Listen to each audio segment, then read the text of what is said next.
Welcome back to the channel and to the first episode of Let's Talk Tesla, a series I'm starting here on the channel where every Friday you can expect a video covering the latest Tesla news, rumors, leaks, and more of the week. Also, if interesting enough, just EV news in general. We have a lot to talk about for our first episode, including Tesla finally allowing full self-driving to be transferred, but it's not as straightforward as you might think. Tesla offering a new option that makes their cars cheaper by the month but more expensive in the long term, Tesla using loopholes to get around direct-to-customer sale bans, and more. My name's Jeremiah, and let's get into it. Our first story of the week, new updates rolling out to your Tesla. This includes both non-FSD and FSD. For non-FSD, this is update 2023.26, which was released back on the 1st of July, but as with most updates, the wider rollout is normally a point version or two after. These being 26.1 and 26.3 releasing within the past week or so. For the new features, we have the ability to move the blind spot camera on the S and X, along with scroll wheel customization.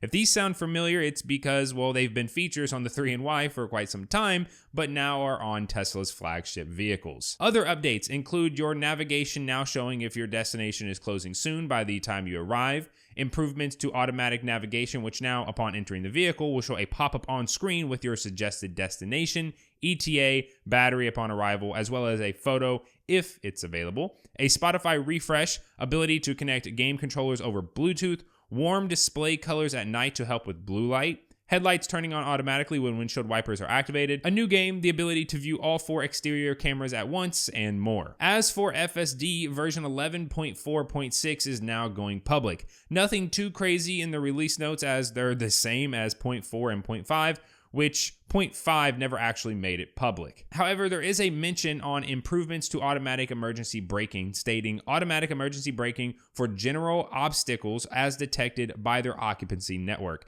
This appears to indicate that automatic emergency braking will now activate for obstacles besides vehicles and pedestrians. The only other change, which is not officially documented but mentioned by Elon on Twitter, or is it X now, is reducing unnecessary slowdowns. Hopefully everything continues to go smoothly for this update and it continues to roll out. As we know, sometimes these updates start rolling out and then a major bug gets found and then they pause rollout and nothing actually happens until the next update. And lastly, for updates, Elon is stating that he has been using alpha version 12 and it is, quote, mind-blowing, which if you're new to Elon doesn't really mean much. However, if FSD does come out of beta in V12, well, that would be a step in the right direction toward finally achieving level 4 and even level 5 autonomy, which is kind of what we're all waiting for right now. Now, the next story is coming right on the heels of Tesla's recent earnings call. First is Elon Musk confirming that Tesla is in early talks to license self-driving tech to a major automaker. This has been a long time coming, as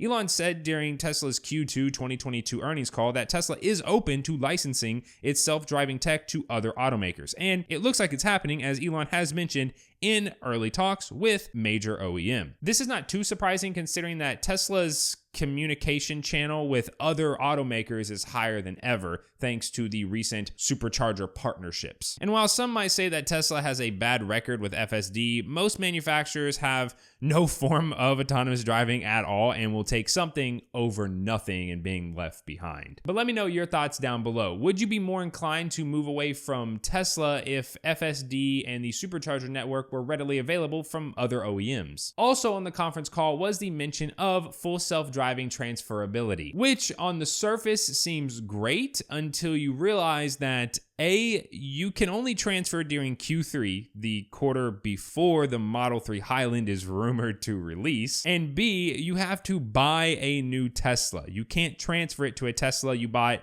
maybe a few months back or earlier this year. No, you have to buy a new Tesla. Not to mention the transfer has to be done perfectly, meaning that you sign a bunch of paperwork and list your old VIN and all that stuff. As if you mess up or something goes wrong, it's not retroactive. Like, it has to be done perfectly. And while this whole situation is kind of good and bad, good because people can finally upgrade their 4 to 5 year old Teslas without having to spend $15,000 on a software that still hasn't delivered as promised, but bad because all the conditions you have to meet. I especially feel bad for Model 3 owners that want to upgrade to a new Model 3. Yes, you'll be able to transfer FSD, but to a car that is only being produced with hardware 3 and not hardware 4 like the Y, S, and X. And I feel bad for Model 3 people that want to upgrade to a new Model 3. Also, a lot of people do seem to be pretty upset with how Elon phrased the whole ability to transfer FSD on the conference call. He was essentially kind of making it seem like it was his blessing to us. And well, to be honest, I don't really know what world he's living in. FSD has been promised for years. It still hasn't happened. People that did purchase were told it would be an appreciating asset. And even today, Tesla themselves value FSD at pretty much $0 for trade-ins. And now people can't even get hardware for retrofits after they were told they'd receive any new hardware required for FSD after purchasing FSD. However, I and many others don't believe that this is truly just a one-time thing. Tesla is more than likely saying that to boost sales, and if the numbers are high enough, they'll more than likely extend it and or introduce a permanent FSD transfer with some restrictions. Maybe that you can only transfer once every 2 years or once every year or something like that. Next up, we have some pretty funny Cybertruck news. As we know, Tesla recently celebrated its first built Cybertruck out of Giga, Texas, and it even looks in spec with the missing driver's door. Did Tesla think that we wouldn't notice that? There have been a ton of Cybertruck sightings recently, leading many to believe that we are getting close to these things making it to people's driveways. And because of these sightings, we see that Tesla may be experimenting with wraps. Yes, it's common for manufacturers to wrap a car prior to it being unveiled to kind of hide it, but what about wrapping it to look like another car? The recent sighting shows the Cybertruck wrapped like an F-150. And while no one really knows why they're doing this, I personally think this is a direct shot at Ford for their recent statement on "I make trucks for real people who do real work." There was also another picture of this troll wrap that actually has been raising some questions. Where's the front trunk space? In this picture, we can see the front open, but there's no liner and it looks pretty cramped. But hopefully this is just a prototype and the final design that we end up getting is much closer to what people actually want, which is a mega trunk style like being offered with the Lightning from Ford. Now, the next story for today involves the highly anticipated version 4 superchargers, which Tesla has now confirmed the speeds for. Tesla began putting version 4 superchargers in the ground over in Europe a few months back, but hasn't officially unveiled the product or its specs. Everything we know about version 4 superchargers is from people actually at the sites and the construction plans. However, we now have confirmation thanks to a new planning statement that version 4 will support up to 350 kilowatts. Essentially doing to version 3 what version 3 did to version 2, a 100 kilowatt jump. And well, 350 kilowatt supercharging is interesting because Tesla doesn't offer a car that can do 350, though the Cybertruck may very well be changing that. But a power increase is not the only change. There's the obvious redesign along with a longer cable, presumably for other automotive manufacturers that potentially can't reach their charging port with the current sized cables, and a screen with a credit card reader. Now, I and many others are not fans of screens and credit card readers on chargers as it's just extra things that can break, but as long as when they do inevitably break or malfunction or get vandalized or something, Tesla owners can still charge like normal through their account. As long as that's the case, I presume that people don't actually care how many screens are on the charger. Now, if you're wondering why these chargers are only being seen in Europe currently and not North America, well, it's more than likely due to CCS being the true one and only standard in Europe. And not like in America, where 1 week Tesla is putting CCS on a handful of stations, calling it Magic Dock, people thinking that Tesla's going to switch to CCS.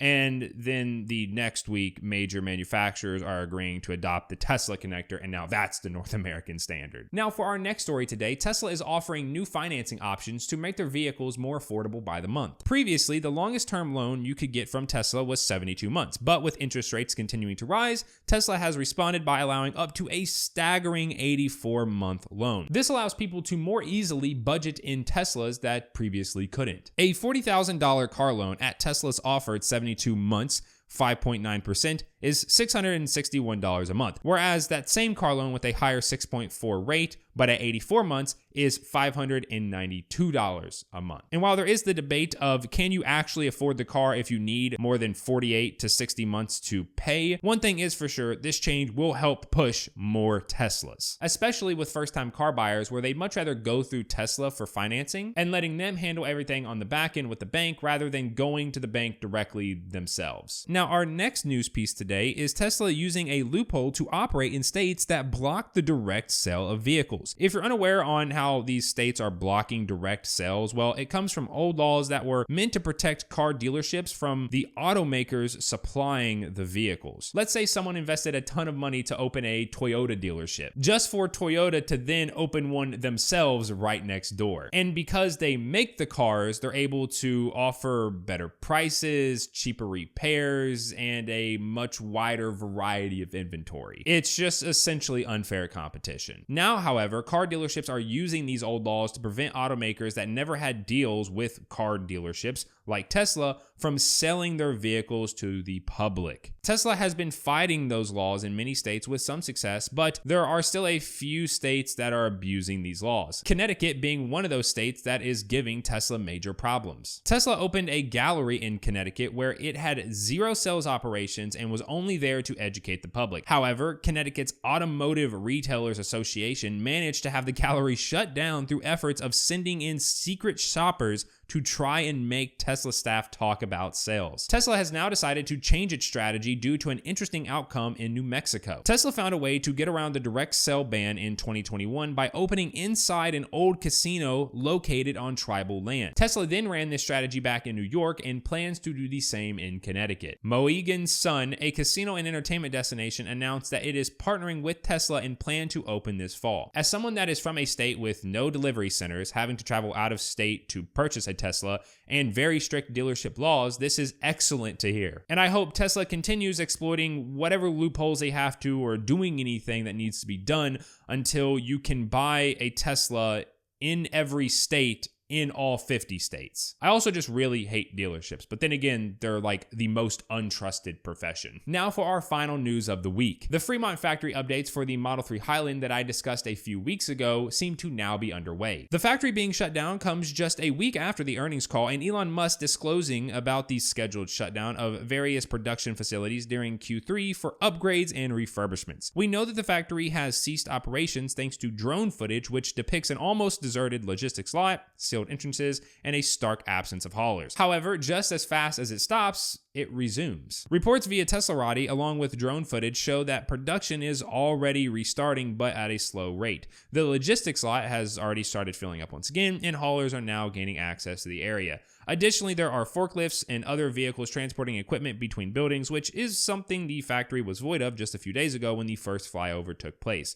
The pause in production only lasted around 3 days, but it may take some time for Tesla to reach its previous manufacturing speed. And while in my opinion, I think that a 3-day factory shutdown makes a lot of sense for Highland because, well, Tesla is still selling a lot of Model 3s, so they can't just shut everything down. So more than likely, they're doing small updates here and there to get ready for Highland that will more than likely come toward the end of this year. Now, if you want to see the refreshed Model 3 codenamed Project Highland leak or 15 crucial steps that you need to take after purchasing your Tesla, I'll have those videos on screen now or linked below. Thank you so much for tuning in to the first episode of Let's Talk Tesla. If you enjoyed it, then don't forget to drop a like, and if you're new here and want to see more Tesla related content like this video, then feel free to subscribe, and I will see you all next week.